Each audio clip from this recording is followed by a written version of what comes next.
स्वागत है आप सभी का एक बार फिर से आपके अपने YouTube चैनल रिवॉल्यूशन डिप्लोमा में। जैसा कि आप लोगों ने हमारे पिछले वीडियोस पे बहुत सारा प्यार दिया है, उसके लिए आप सभी को बहुत बहुत धन्यवाद।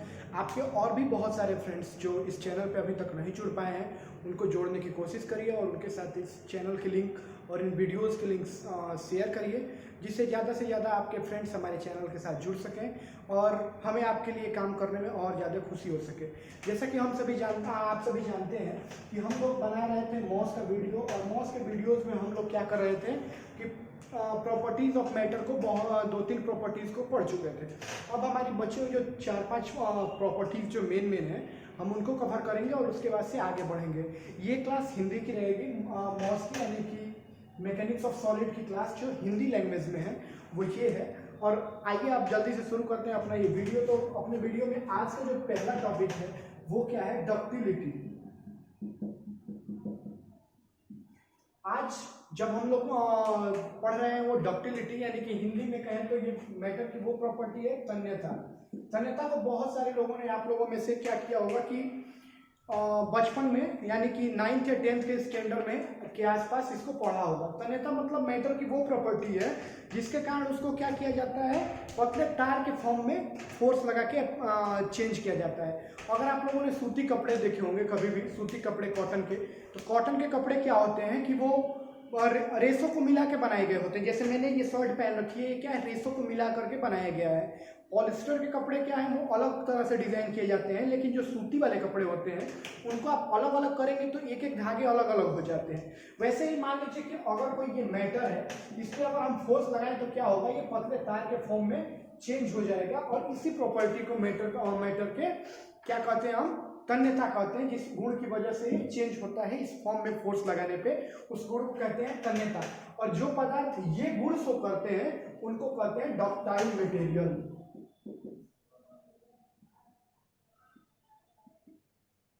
अब मतलब क्या है कि वो मटेरियल शो कर रहा है इसलिए वो डक्टाइल मटेरियल है। आइए इसकी डिफिनीशन लिखते हैं। तो इसकी डिफिनीशन क्या होगी, इसकी डिफिनीशन होगी कि पदार्थ का वह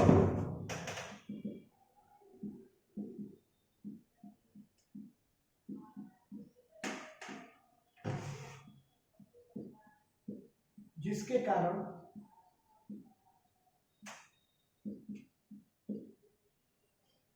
पदार्थ का वह गुण जिसके कारण बल लगाने पे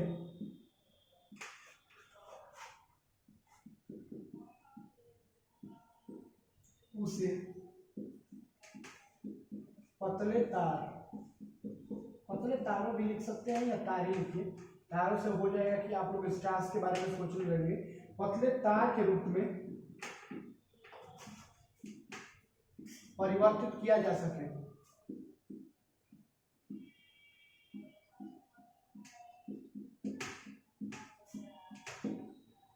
उसे कहते हैं तन्यता। तन्यता के और सारे एग्जांपल्स अगर आप देखेंगे तो तन्यता के एग्जांपल्स क्या है, एग्जांपल है इसके डक्टाइल मटेरियल के बहुत सारे एग्जांपल्स हैं, जैसे कि सोना है। सोना के अलावा आप लोगों ने एल्युमिनियम्स के तार देखे होंगे जो यूज किए जाते हैं ये बिजली विभाग के द्वारा। एल्युमिनियम के तार होते हैं, ऊपर से तांबे के भी तार मिलते हैं आपको। तो ये बहुत सारे डक्टाइल मटेरियल के एग्जांपल्स हैं। इसके बाद से अगर हम देखें तो अगला जो हमारा टॉपिक है वो है फ्लेक्सिबिलिटी। फ्लेक्सिबिलिटी क्या होती है, दूसरा जो हम लोगों का टॉपिक है वो क्या है, फ्लेक्सिबिलिटी यानी कि नम्यता। हम लोग जनरली जब भी टॉपिक लिख रहे हैं तो स्टार्टिंग में इंग्लिश में लिख रहे हैं। आई होप कि आपको कोई भी प्रॉब्लम नहीं होगी। अगर प्रॉब्लम होती है तो आप हमारे कमेंट सेक्शन में एक बार जरूर बताइए। बट हम लोग जब इंग्लिश में लिखने की कोशिश इसलिए कर रहे हैं कि ये टेक्निकल वर्ड्स है। अगर आप हिंदी में लिखना चाहें तो बहुत हद तक जो आपके एग्जामिनर्स होते हैं, जो एग्जाम्स में आपकी कापियाँ चेक करते हैं, तो वो बहुत हद तक इन सारे वर्ड्स पे ध्यान नहीं दे पाते हैं। तो जो की वर्ड्स हैं उनको आप इंग्लिश में पढ़ने की कोशिश करिए, आपके लिए बहुत ही ईजी रहेगा। फ्लेक्सिबिलिटी, अब हम लोग बात करते हैं ना कि उसकी बॉडी इतनी फ्लेक्सिबल है, तो फ्लेक्सिबल मतलब क्या होता है कि कोई भी पदार्थ जिसको किसी भी शेप में बेंड किया जा सके मतलब उसको मोड़ा जा सके उस शेप में। यानी कि अगर हिंदी में बात करें तो किसी भी चाप पे अगर किसी पदार्थ को मोड़ा जा सकता है तो पदार्थ की वह गुण क्या कहलाता है, वो कहलाता है फ्लेक्सिबिलिटी यानी कि नम्यता। एग्जाम्पल लेते हैं, जैसे कि हमारे पास ये क्या है, एक रबड़ का स्केच है। ये सॉरी प्लास्टिक का स्केच है, अगर हम इसके ऊपर फोर्स लगाएंगे ये बेंड होगा? नहीं होगा। लेकिन अगर यही रबड़ का मटेरियल होता जैसे कि, तो ये क्या होता, किसी भी शेप में बेंड होना स्टार्ट हो जाता। हाँ, ये होता कि बहुत सा ज़्यादा फोर्स लगाने के बाद आफ्टर ऑल एक टाइम आता जब वो ब्रेक कर जाता, बट उससे पहले क्या होता, वो बेंड होना स्टार्ट हो जाता। तो उसी कंडीशन को हम लोग क्या कहते हैं, फ्लेक्सिबिलिटी। उस प्रॉपर्टी को क्या कहते हैं, फ्लेक्सिबिलिटी, यानी कि पदार्थ का वह गुण जिसके कारण वो किसी भी चाप पे बिना टूटे हुए मुड़ सके, उस गुण को क्या कहेंगे, नम्यता। इसके डिफिनीशन लिखते हैं, पदार्थ का वह गुण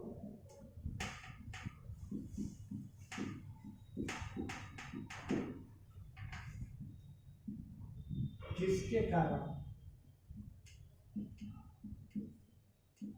बिना टूटे उसे किसी भी चाप में मोड़ा जा सके।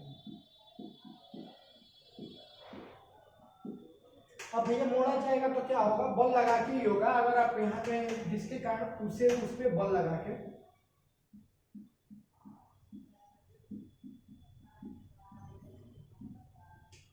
ये ऐड कर लीजिएगा, क्योंकि बिना बल के तो उसको तोड़ा जा नहीं सकता है, ना ही मोड़ा जा सकता है। तो जब भी बल लगाया जाएगा, इसका सबसे बढ़िया एग्जांपल है फ्लेक्सिबल मटेरियल का, वो है रबड़। फ्लेक्सिबिलिटी तो ऐसे हर बॉडी के अंदर होगी, थोड़ी बहुत होगी, बहुत कम होगी, स्टार्टिंग में टूट जाता होगा, बट जो रबड़ है उसके अंदर सबसे ज्यादा पाया जाता है फ्लेक्सिबिलिटी की जो प्रॉपर्टी होती है। अगली प्रॉपर्टी है हमारी ब्रिटलनेस।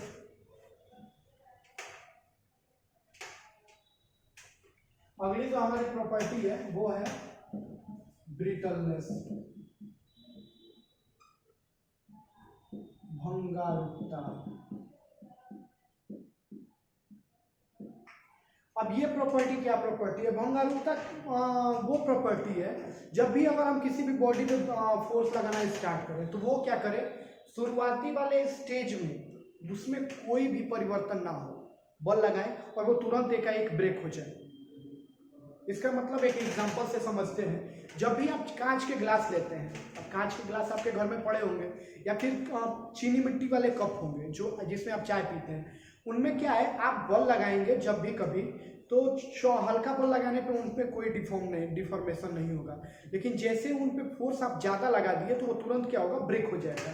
तो ये वाली कंडीशन वो मटेरियल क्या कहलाते हैं कि जिनमें बल लगाने पे पहले शुरुआती स्टेज में कोई भी परिवर्तन ना हो, लेकिन जैसे ही हम अपने बल की मात्रा बढ़ाएं वो तुरंत टूट जाए, तो ऐसे वाले मटेरियल को कहते हैं ब्रिटल मटेरियल, यानी कि भंगारुक पदार्थ। यानी कि भंगारुकता पदार्थ की वह क्वालिटी है, वह गुण है जिसके द्वारा अगर पदार्थ के ऊपर बल लगाया जाता है तो वो अपने शुरुआती स्तर पे बिना किसी परिवर्तन हुए, बिना किसी विकार के ही तुरंत टूट जाए। एग्जाम्पल है इसका कांच का ग्लास, चीनी मिट्टी के बर्तन।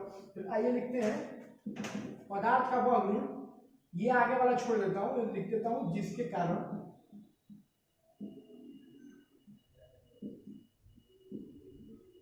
शुरुआती स्टेज में क्या हो, बिना कोई विकार के वो सीधा टूट जाए। पदार्थ बिना किसी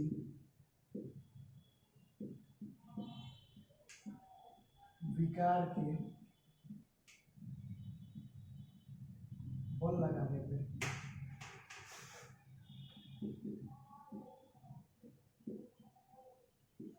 टूट जाए। जैसे ही हम बल लगा रहे हैं तो क्या हो, उसके अंतर्गत कोई भी विकार उत्पन्न ना हो, वो सीधा टूट जाए, उसको क्या कहते हैं हम, उसको कहते हैं ब्रिटलनेस, यानी कि पदार्थ की वह क्वालिटी जिसके द्वारा जैसे ही हम बल लगाना शुरू करें तो वो क्या हो, उसमें विकार ना उत्पन्न हो, वैसे ही टूट जाए। एग्जाम्पल इसका देखेंगे तो एग्जाम्पल क्या है, कांच का ग्लास या फिर चीनी मिट्टी के बर्तन।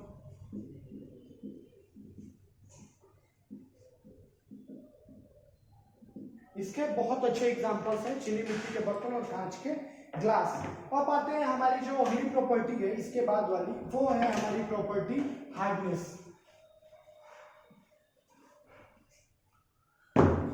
हार्डनेस चौथी प्रॉपर्टी है, हार्डनेस यानी कि कठोरता। अब आप लोगों ने वो बहुत ही कॉमन डायलॉग सुना ही होगा कि उस आदमी का दिल बहुत ही कठोर है। तो कठोर करने से मतलब क्या है, हमारा तात्पर्य कि अगर हम उसके सामने थोड़ा बहुत इमोशन दिखाते हैं तो वो क्या होता है, हमारे साथ कोई भी सिंपैथी नहीं रखता है। यानी कि कहने का तात्पर्य हमारा ये है कठोर से कि उसके ऊपर क्या करें, हम खुरचने का प्रयास करें या जल्दी से उसको तोड़ने का प्रयास करें या फिर घिसने का प्रयास करें, उसको मतलब ऊपर से पॉलिश करने का प्रयास करें, तो वो अपने शेप से थोड़ा भी चेंज ना हो, वैसी कंडीशन को क्या कहें, वो प्रॉपर्टी अगर कोई मटेरियल शो कर रहा है तो उसको क्या कहेंगे कि वो हार्ड है। हार्ड मतलब क्या कि कठोर, यानी कि उसके ऊपर हम कोई भी चेंजेस ना ला सकें, ना ही हम उसको घिस सकें। क्या क्या चेंज ना ला सकें, तो पहला है कि हम उसको घिस ना सकें। घिसने मतलब पॉलिश करने से मतलब है, यानी कि उसके ऊपर हम कोई भी चेंज शेप में ना ला सकें। बहुत बार हम लोग क्या करते हैं, सोना जैसे बहुत पुराने सोने के जो हमारे वो हो जाते हैं आभूषण, वो क्या हो जाते हैं, उन पर थोड़ा सा वो नीलापन आ जाता है। आप लोगों ने पढ़ा होगा अगर तो, जिंक और कॉपर के भी बर्तनों पे हो जाता है ऐसा, तो उनको क्या करते हैं, हम घिस के तुरंत साफ करवा देते हैं। तो वो घिसा जाता है, उनका थोड़ा सा अपर लेयर हटा लिया जाता है, जो कि उनका वो डस्ट मटेरियल के साथ निकल जाता है, तो वो घिसा जाता है। तो उनमें क्या है, अब घिसने से कठोरता से मतलब है। और उसके अलावा क्या ना किया जा सके, उनको खुरचा भी ना जा सके। खुरचा मतलब यानी कि अगर उनके ऊपर कोई भी ड्रिलिंग किया जाए, ड्रिल करके ऊपर से कुछ भी हटाया जाए, तो वो क्या करे, अपोज करे उसको, क्या करे, वो भी क्या होती है, हार्डनेस की प्रॉपर्टी है। इसके अलावा एक क्या हो, कटने का भी विरोध करे। तीसरी प्रॉपर्टी क्या शो करे, वो कटने का भी विरोध करे।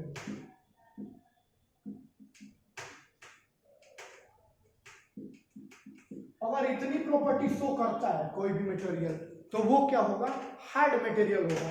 और जो हार्डनेस होता है वो क्या होता है, वो ब्रिनेल टेस्ट द्वारा टेस्ट किया जाता है। एक होता है टेस्ट, ब्रिनेल टेस्ट।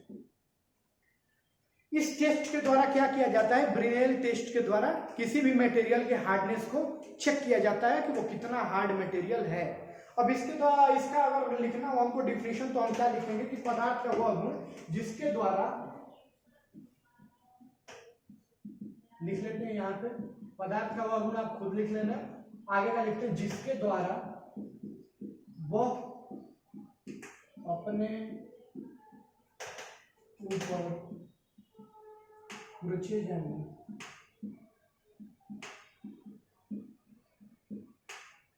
खुरचे जाने, और क्या था, खुरचे जाने के अलावा था घिसने अथवा एवं, लिख लीजिए एवं, घिसने एवं कटने का विरोध करें। काटने लिख लेते ना, एवं काटने का विरोध करें।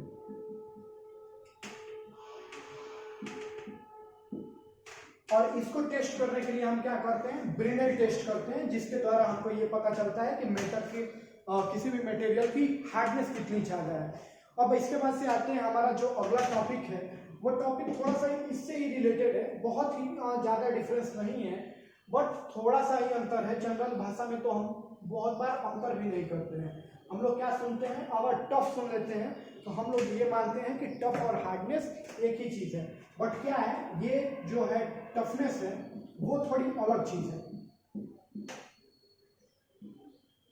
टफनेस, इसको क्या कहते हैं, कड़ापन।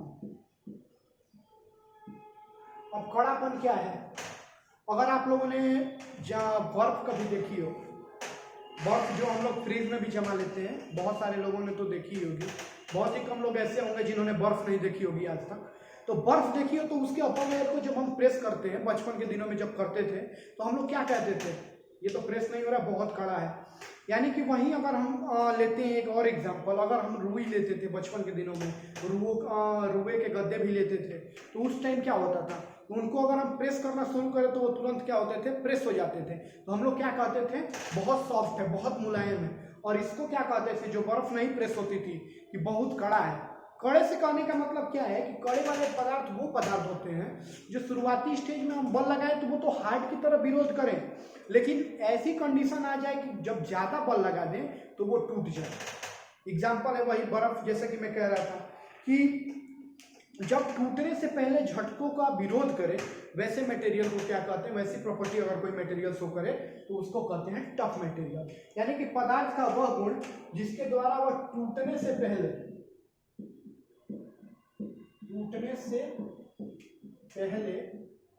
पड़ने वाले झटकों का विरोध करे।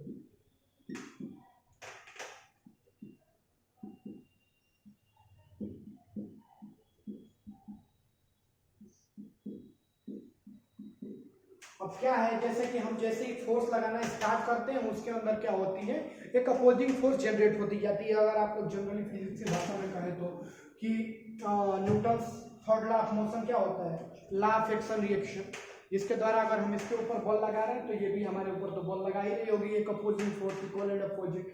तो क्या हो कि इसके अंदर भी एक रिस्टोरिंग फोर्स टाइप की जनरेट हो जाए जो कि हमारा विरोध करे, और विरोध करे तो एक टाइम ऐसा आएगा जब हमारा फोर्स बहुत ज़्यादा अमाउंट में हो जाएगा और इस पे से जो फोर्स लगाया जा रहा है वो क्या होगा, निगलेक्ट हो जाएगा और हमारा फोर्स इसको ब्रेक कर देगा। और अगर ऐसी प्रॉपर्टी कोई भी मटेरियल शो करता है तो उस मटेरियल को कहते हैं टफ मटेरियल, यानी कि कड़ा पदार्थ। अगली प्रॉपर्टी पे चलते हैं। अगली प्रॉपर्टी, दो प्रॉपर्टी एक ही जैसी है, उनको समझने की कोशिश करेंगे। अगली प्रॉपर्टी है फटिक। इसको हिंदी में भी वही कहते हैं, फटिक कहते हैं या फटिक कहते हैं। फटिक इंग्लिश में ही लिखते हैं जनरली, हिंदी में नहीं लिखते हैं। फटिक क्या है, अगर देखिए फटिक से मतलब क्या है कि एक लगातार अगर कहीं पे लोड लगे हुए हैं, तो लोड लग रहा है तो भैया उसमें तो कुछ ना कुछ प्लास्टिक डिफॉर्मेशन कर ही रहा होगा। तो एक लगातार बहुत ज़्यादा समय तक लोड लगने की वजह से अगर किसी भी बॉडी के शेप या साइज में कोई डिफॉर्मेशन हो जाए तो उसको कहते हैं फटिक। अब गलती हो गया, वो एक लगातार काफ़ी लंबे समय तक लगने पे क्या होता है, वो क्रिप होता है। और ये जो फटिक है वो क्या है, रिवर्सिंग लोड लगने की वजह से होता है। रिवर्सिंग लोड मतलब, रिवर्सिंग लोड से हमारा ये मतलब है कि जब भी हम कभी लोड लगाते हैं किसी भी बॉडी या मटेरियल के ऊपर, जैसे कि एक एग्जांपल लेते हैं, बहुत सिंपल एग्जांपल, नल आप लोगों ने देखा होगा, तो नल के जो आगे वाले छड़ जो होती है, जो मेन रॉड नीचे की तरफ गई होती है, सिलेंडर से जुड़ी हुई होती है, उसको हम लोग हैंडल से जोड़ने के लिए क्या करते थे, बचपन के दिनों में देखा होगा आप लोगों ने कि हम लोग उसके लिए एक वो लगाते थे, नट लगाते थे और आगे बोल्ट से कस देते थे। अब क्या होता था कि काफ़ी टाइम बाद हम क्या देखते थे कि उसके जो नट है उसके शेप में चेंजेस आते आते आते आते घिसते घिसते एक टाइम ऐसा होता था कि जब वो टूट के गिर जाता था, सिलेंडर वाला जो रॉड था वो नीचे गिर जाता था और उसको निकालने में हमको बहुत सारी मेहनत करनी पड़ती थी। हम उस टाइम तो बच्चे थे, हम लोग उस टाइम कोई भी साइंस नहीं लगाते थे। लेकिन अगर इसके जो नट के शेप में चेंजेस हो रहा था वो क्यों हो रहा था, अगर हम देखें तो क्या फोर्स लगाने की वजह से हो रहा था।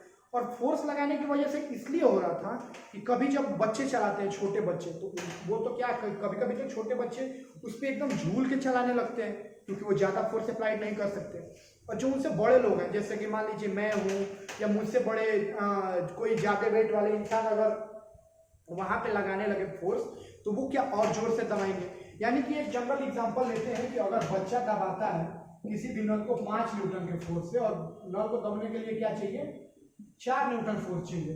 वहीं बुजुर्ग आ जाते हैं, ज्यादा वेट वाला इंसान क्या लगाएगा, वहां पे ज्यादा वेट वाला जो इंसान होगा वो 10 न्यूटन फोर्स लगाएगा। अब एक्स्ट्रा फोर्स क्या करेगा, उसके अंदर घर्षण जनरेट करेगा जिसकी वजह से इसके जो लेयर्स होंगे वो क्या होंगे, ज्यादातर डिफॉर्म होते चले जाएंगे। यानी कि रिवर्सिंग लोड, बार बार बदलते लोड के लगने की वजह से जो डिफॉर्मेशन आ जाता है उसको क्या कहते हैं, फटिक। यानी कि फटिक को अगर हम डिफाइन करना चाहें तो इसको लिखेंगे, पदार्थ का वह गुण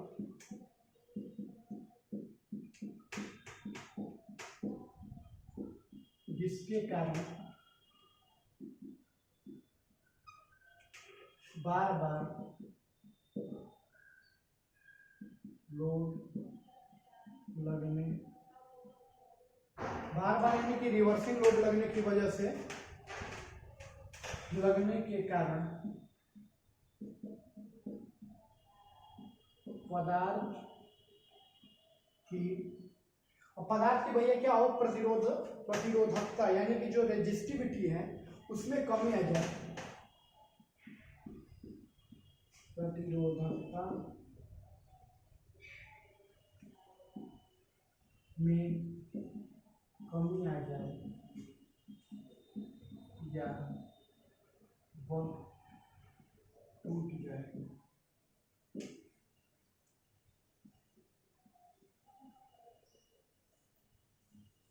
उसे फटीग कहते हैं।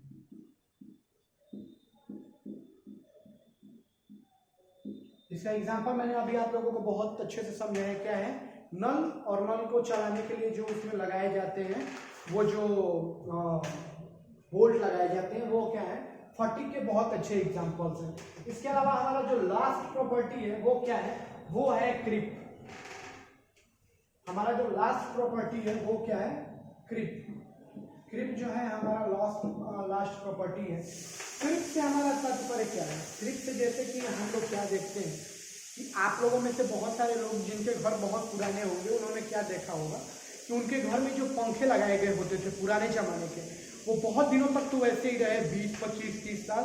30 साल बाद ऐसा टाइम आया जब वो अपने आप टूट के नीचे गिर गए, रात को चलते टाइम या दिन में कभी भी। आपने सोचा ऐसा क्यों हुआ?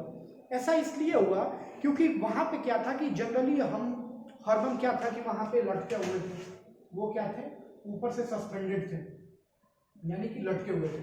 लटकने की वजह से क्या होता था कि नीचे की तरफ उनकी ग्रेविटी यानी कि वेट नीचे की तरफ लगता था, यानी कि नीचे की तरफ क्या था, उनके अंदर टेंशन एक हुआ रहता था। टेंशन मतलब खिंचाव। खिंचाव उनके अंदर हरदम हुआ रहता था, और खिंचाव होने की वजह से बहुत ज्यादा समय तक अगर किसी लोड के लगे होने की वजह से अगर उसके वो टूट जाए, कोई भी बॉडी टूट जाए, तो उसकी प्रॉपर्टी को क्या कहते हैं, क्रिप। एक बार फिर से समझते हैं कि जब भी कोई पंखा लगा हुआ है छत के सीलिंग से और काफी लंबे टाइम तक लगा रह गया, तो आप लोग ये सोच रहे हो उसका वेट तो नीचे की तरफ लग ही रहा होगा। उसमें जो लगे हुए छड़ हैं छत में या फिर इसके रॉड्स जो है पंखे के, वो क्या होते हैं, परमानेंटली उनके अंदर डिफॉर्मेशन होता रहता है, और होने के बाद एक लॉन्ग ड्यूरेशन में क्या होता है कि वो टूट जाते हैं, और इसी प्रॉपर्टी को क्या कहते हैं हम, क्रिप। यानी कि कंटिन्यूअस लोड लगे होने की वजह से काफी लंबे समय के बाद अगर कोई भी डिफॉर्मेशन आ जाए किसी भी बॉडी में, तो उसको कहते हैं क्रिप। यानी कि पदार्थ की क्रिप वो प्रॉपर्टी है जिसके द्वारा काफी लंबे समय तक लोड लगे होने की वजह से अगर बॉडी के अंदर कोई भी डिफॉर्मेशन आ जाए तो उसको कहते हैं क्रिप। लंबे समय तक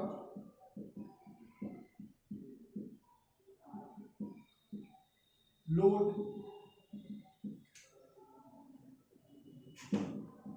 लगे होने की वजह से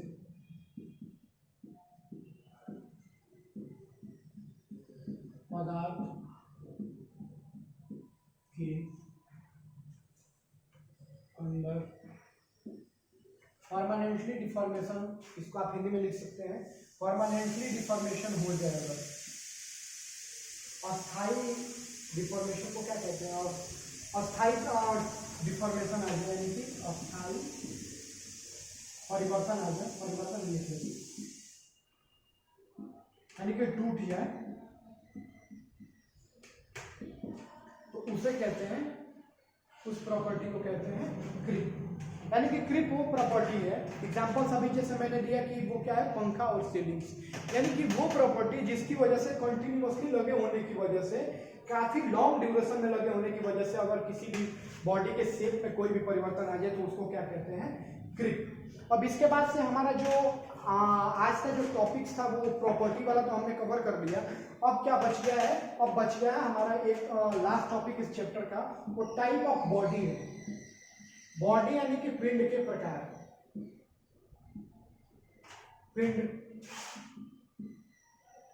अभी तो हम लोगों ने बहुत बॉडी बॉडी बॉडी क्या, अब बॉडी होती क्या है ये समझेंगे।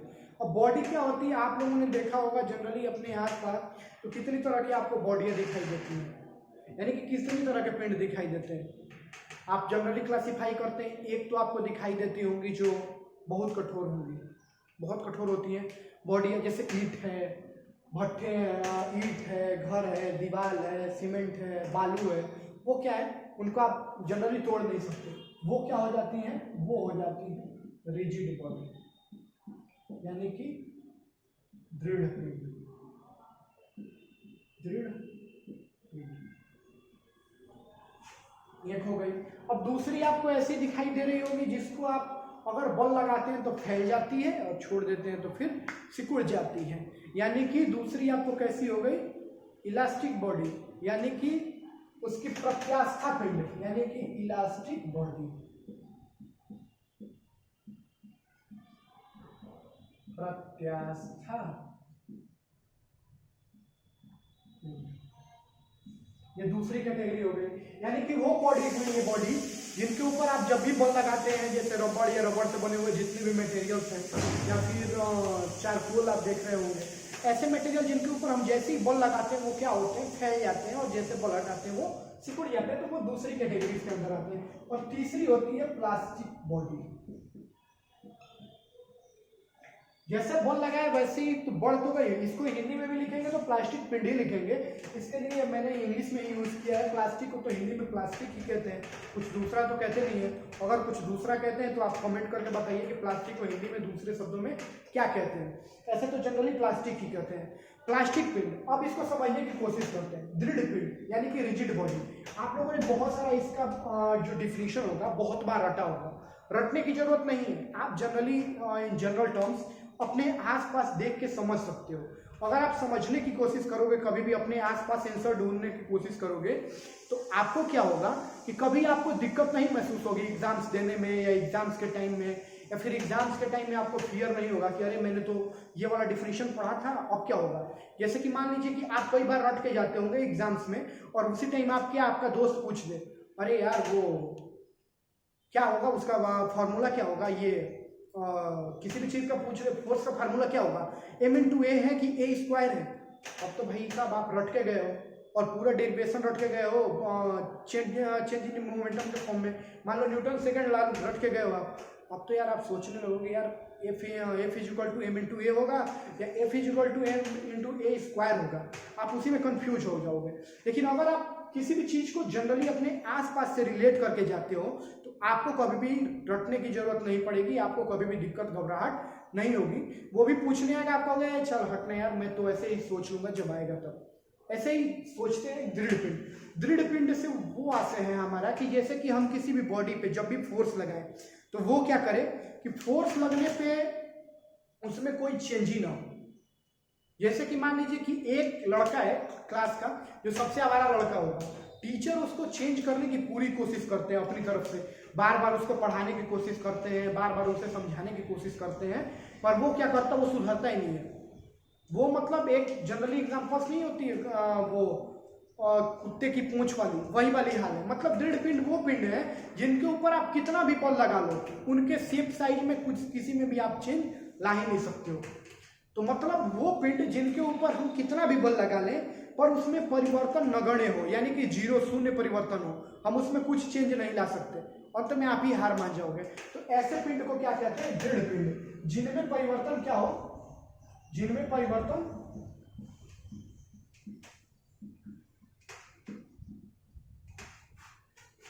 नगण्य हो,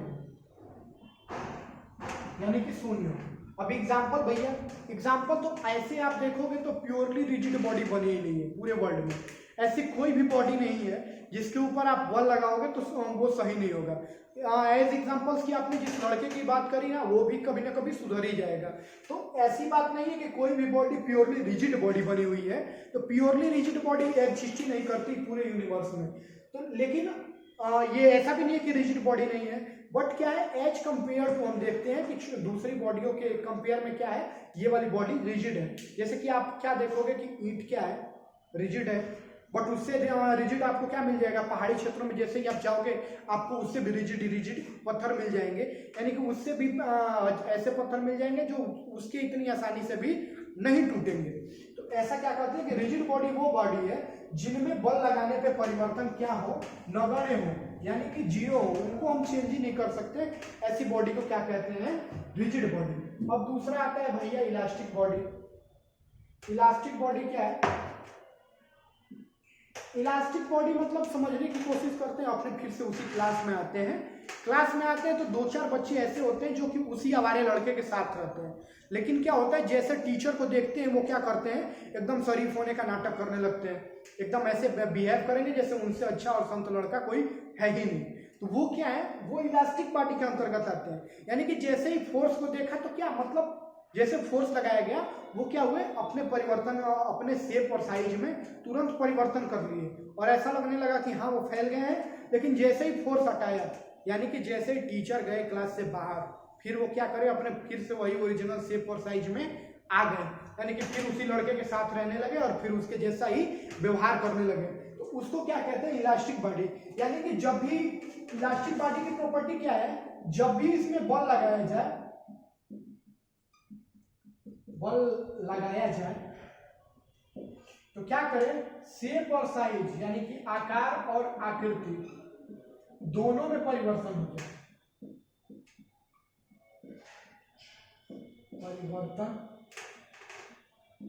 हो जाए, एग्जाम्पल्स रबड़ है। यानी कि वो इसको समझते हैं जैसे जनरली इलास्टिक बॉडी मतलब, एक बार फिर से समझते हैं। इलास्टिक बॉडी मतलब जनरली आप देखते होंगे कि क्लास में एक हमारे लड़के के साथ 3-4 लड़के ऐसे रहते हैं जो कि टीचर को देख के ऐसे बिहेव करते हैं जैसे कि वो एकदम शरीफ हो गए हैं, और जैसे टीचर हट जाते हैं यानी कि वो ऐसे बिहेव करते हैं जैसे कि फिर से वही है। यानी कि यहाँ पे टीचर क्या काम कर रहे हैं, फोर्स का काम कर रहे हैं।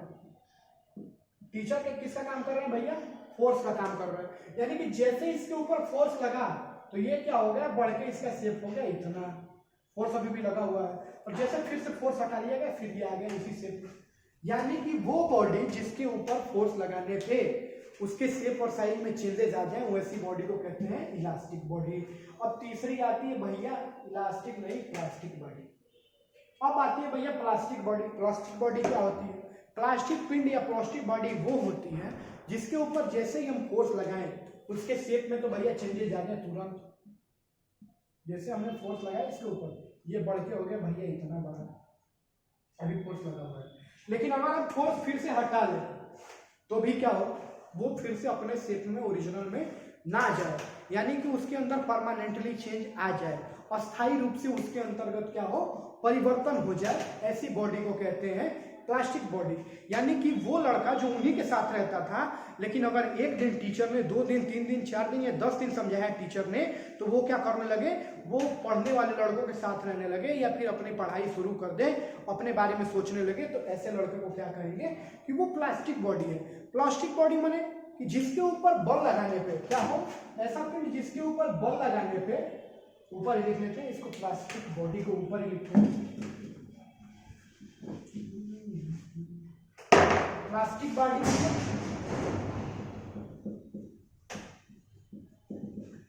बल लगाने पे परमानेंटली चेंज हो जाए, अस्थायी परिवर्तन हो जाए।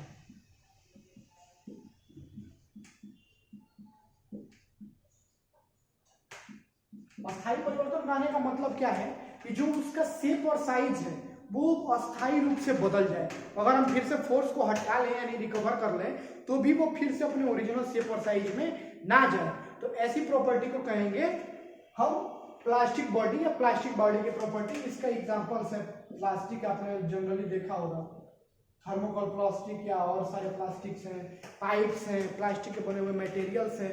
उनमें क्या करते हैं, जैसे हम फोर्स हटाते हैं फिर से वो उसी शेप में ही रह जाते हैं जैसे शेप में पहले थे।